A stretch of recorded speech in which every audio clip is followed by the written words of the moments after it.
है, जबकि एक भारी भरकम सर्व शिक्षा अभियान का एक बजट और अब माध्यमिक शिक्षा अभियान का एक बजट, एक भारी भरकम धनराशि इसमें व्यय होने की बात हो रही है।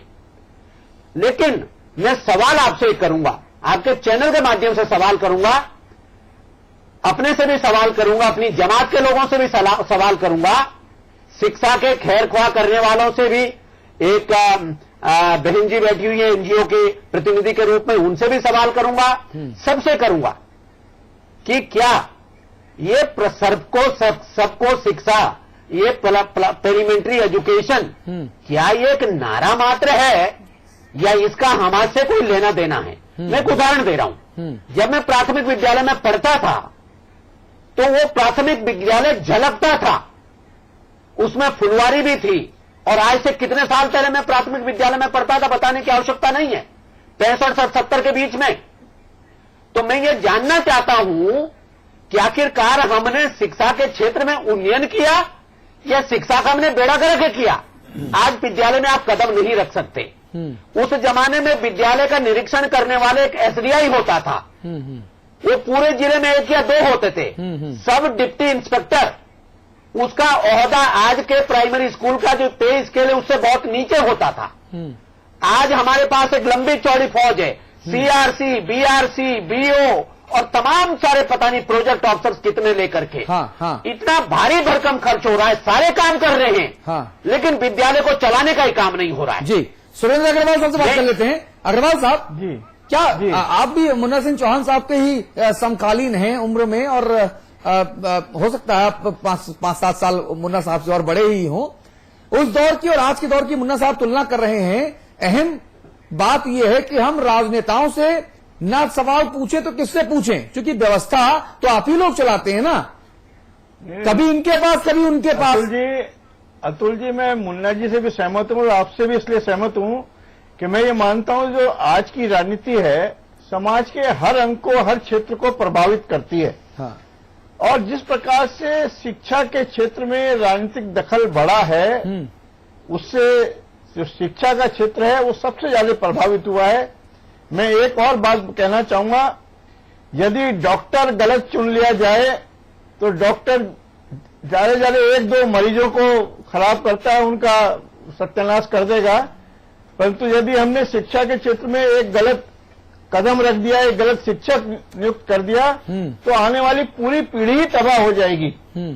और ये बड़ा भारी दुर्भाग्य सिर्फ हमारे राज्य का नहीं है, पूरे देश के अंदर जो सरकारी शिक्षा से जुड़ी हुई हमारा तंत्र है उसका बुरा हाल है। एक अभी रिपोर्ट छपी थी, ऑल इंडिया लेवल पर एक तमाम शिक्षकों का एक टेस्ट हुआ, उसमें मात्र जो पास होने वाले अध्यापक थे, शिक्षक थे, वो मात्र मेरे ख्याल से 10 या 12% लोग जो हैं वो अपने मानक के अनुसार आगे बढ़ पाए थे। अग्रवाल साहब, आपके इस कथन पर आपके खिलाफ कार्रवाई हो सकती है, क्योंकि नरेंद्र मोदी, सुनिए बात सुन लीजिए ना भाई साहब, बात सुन लीजिए ना भाई साहब, बात सुन लीजिए, क्योंकि नरेंद्र मोदी ने एक लिखित ड्राफ्ट प्रधानमंत्री मनमोहन सिंह जी को भेजा। उस ड्राफ्ट में सबसे पहला मोटा बोल्ड 45 के फॉन्ट से ये था कि अगर हमको देश का समुचित विकास करना है, उन्नयन करना है, तो हमको देश में अच्छे शिक्षक बनाने चाहिए, अच्छे शिक्षक ढूंढने चाहिए, शिक्षा प्रणाली अपने आप सुधर जाएगी। और आप वही बात कह रहे हैं। उस वक्त मनीष तिवारी जी ने इसका विरोध किया था, मोदी जी की मंशा का, और आप ये बोल के उनका समर्थन कर रहे हैं। मंशा आप एकेडमिक बहस कर रहे हैं अतुल जी। यहाँ मुझको आपने एकेडमिक बहस के लिए कहा, जब लेकिन आप कांग्रेस पार्टी के प्रवक्ता भी है। नहीं, आप एक बहस का कोई वो निकलना चाहिए। अच्छा ठीक है, एक ब्रेक लेते हैं हल्के फुल्के नोट के साथ। आपका ये आदेश था। एक हल्के फुल्के नोट के साथ मैं ब्रेक ले रहा हूं। ब्रेक के बाद इसी जगह से चर्चा को और आगे लेकर जाऊंगा। नरेंद्र मोदी का नाम सुन के कांग्रेसियों का पता नहीं क्यों सांप सूंघ जाता है। तुरंत आगे बढ़ते हैं।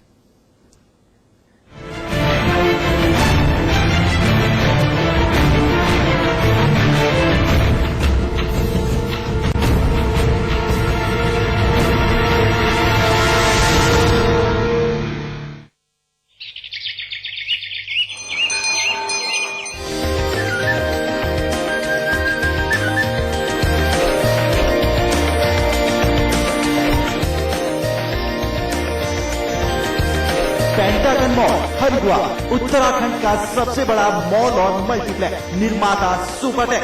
Julie क्या? Julie my love of my life. Julie. उंगली खुजली ने प्लान बनाया क्विकली और पाइप दबाया क्वाइटली।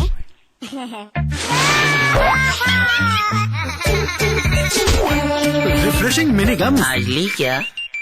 सिर दर्द से फट जाएगा। अजूबी लो। सर दर्द, बदन दर्द, दांत दर्द, जुकाम। अजूबी से आराम। अजूबी।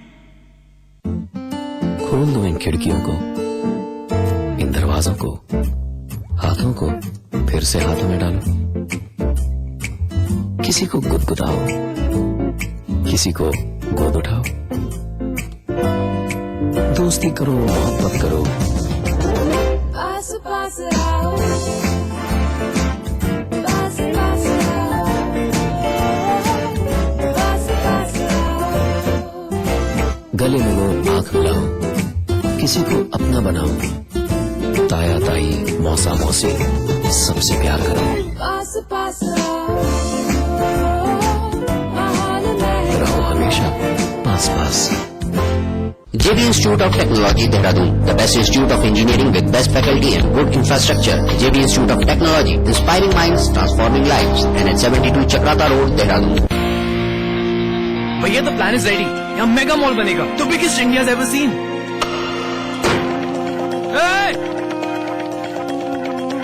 यहाँ स्टेडियम बनना चाहिए। चैरिटी के बारे में सोच रहे हैं? कल की सोच रहे हैं।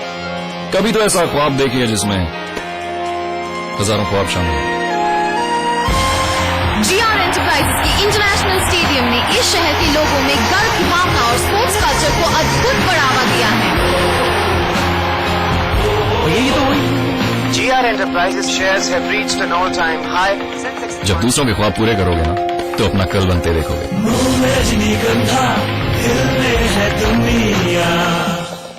विराज कंस्ट्रक्शन प्रस्तुत करते हैं आपके शहर लखनऊ में फैजाबाद रोड पर संपूर्ण आवासीय योजना BBD ग्रीन सिटी। निर्माण कार्य तीव्र प्रगति पर। आज ही संपर्क करें। सीधा भात बनी तरकारी, शान से पका अन्न सरकारी। माल बहुत है भ्रष्टाचारी, खाए सबने बारी बारी। मर गया नंदू, मर गई अनारी, रोए बच्चों की महतारी। देखिए मिड डे मर्डर। जी राम कुमार जी, जो मिड डे मर्डर है, इस मिड डे मर्डर के बारे में हम तमाम तरह की बातें कर चुके, तमाम तरह के आरोप प्रत्यारोप लगाने का सिलसिला भी है। लेकिन सवाल यह है कि सोल्यूशन कहां पर है, और क्या जो सोल्यूशन है वो जितने हमारे राजनीतिक ये जो महाशक्तियां बैठी हैं प्रादेशिक स्तर पर, क्या ये जो सोल्यूशन है, ये सोल्यूशन हम लोग के गले उतरता नहीं है क्या? या हम लोग वोटों की फसल काटने में अपना जो आने वाला कल है, उस कल को ऐसे ही भूखा नंगा रखेंगे? देखिए साहब, ये जो है, जो आप बार बार कह रहे हैं, हम लोग भी कह रहे हैं, ये आपकी इच्छा शक्ति का सवाल है। और इच्छा शक्ति का जहां तक सवाल है, वो राजनीतिक दलों के पास कोई ऐसी इच्छा शक्ति हमें नहीं लगती है कि वो किसी प्रकार के मिड डे मील या इनको सुधारने की बात कर सकते हैं।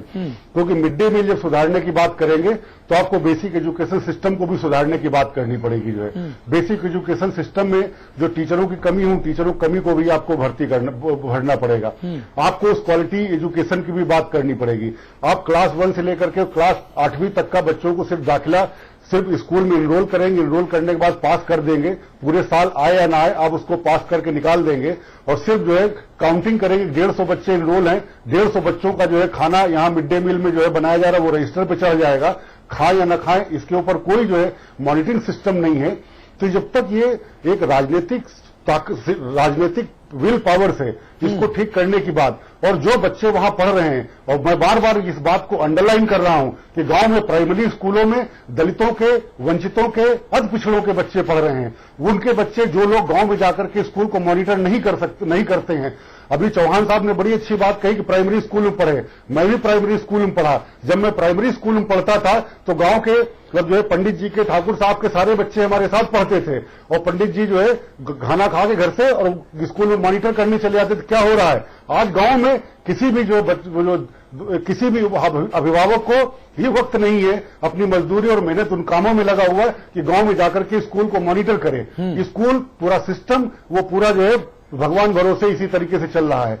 तो इसलिए कैसे आप जो राजनीतिक जो कार्यकर्ता हैं, राजनीतिक जो ताकतें हैं, वो कैसे इसको करेंगे। अब गांव में जातीय राजनीति होने लग गई तो आप एनजीओ को ठेका दे देंगे कि एनजीओ बना करके सप्लाई करे। अरे भाई, जो सुप्रीम कोर्ट की सीधी जो मना स्थिति थी, जिसको बड़ी अच्छी तरीके से अमिताभ जी ने कहा कि गांव की जो सदियों से जिस हम अभिशाप से हम अभिशप्त हैं, उस अभिशाप से मुक्ति के लिए ये योजना चलाई गई थी।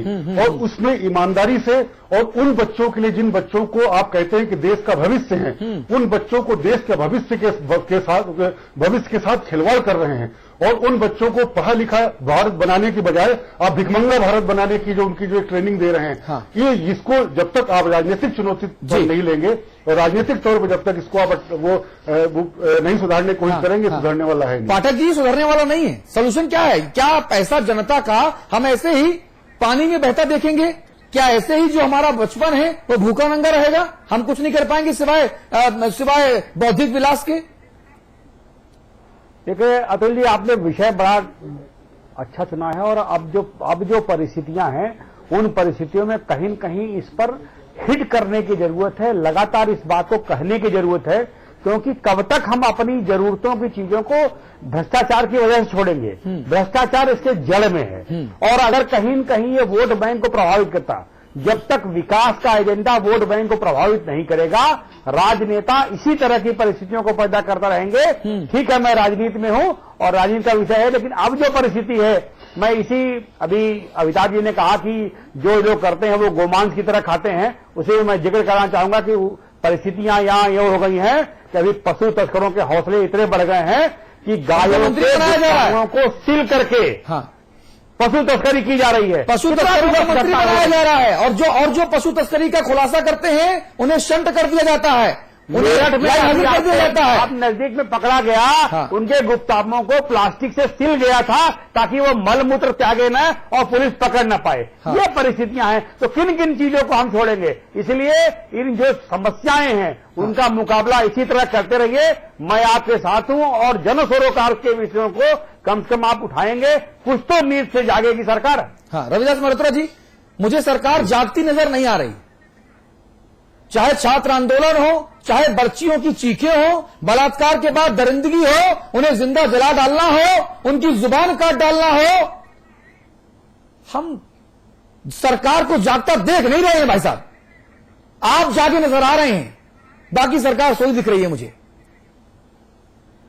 देखिए, आपने एक प्रश्न ये किया था कि इसका हल क्या है और कैसे व्यवस्था ठीक हो। तो हम सब लोगों को ये प्रयास करने होंगे। जिससे केंद्र सरकार है, उसने मिड डे मील लागू की है, तो उसके लिए हर स्कूल में कम से कम एक किचन हो, उसमें पकाने वाला आदमी हो, सही तरीके से उसका सामान मिले। जैसे गेहूं और चावल दिखाए आपने कि उसमें गेहूं में घुन लगे हुए हैं, चावल में कीड़े चल रहे हैं, तो ये चावल और गेहूं कहां से लाया गया? जो लोग इसके दोषी लोग हों उन पर मुकदमा कायम हो, वो लोग गिरफ्तार हो, वो लोग जेल जाएं। और जो आपने पहले बात मैंने कही थी कि इससे बड़ा कोई जघन्य अपराध नहीं है कि बच्चों के खाने के लिए जो भोजन आ रहा है, उस भोजन में लूट हो रही है और उसमें सड़ा हुआ गेहूं आ रहा है, खराब चावल आ रहा है, बर्तन नहीं है, किचन नहीं है, कहीं गैस नहीं है, तमाम व्यवस्थाएं हैं। रविदास जी, मैंने सारी बात मानी। रविदास जी, मैंने सारी बात मानी। जो सब राज्य सरकारों के तर्क हैं वही आपके तर्क हैं कि कुछ पैसा और लाओ तो देखे। लेकिन मेरा इससे अलग हट के सवाल है।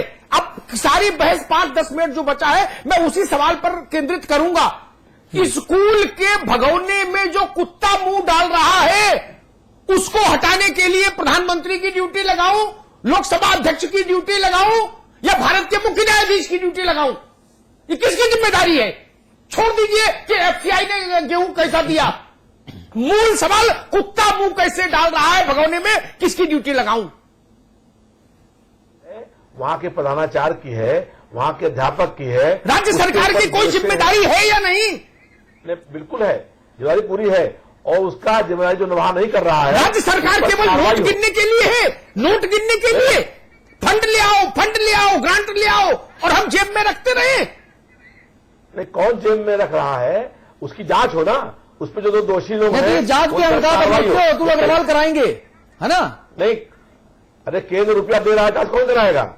केंद्र सरकार रुपया अगर दे रही है तो केंद्र सरकार के कोई मंत्री अधिकारी जांच करे उसकी कि कहाँ जो पैसा आ रहा है। केंद्र सरकार, केंद्र सरकार में हरिश्चंद्र बैठे हैं। मैंने मूल सवाल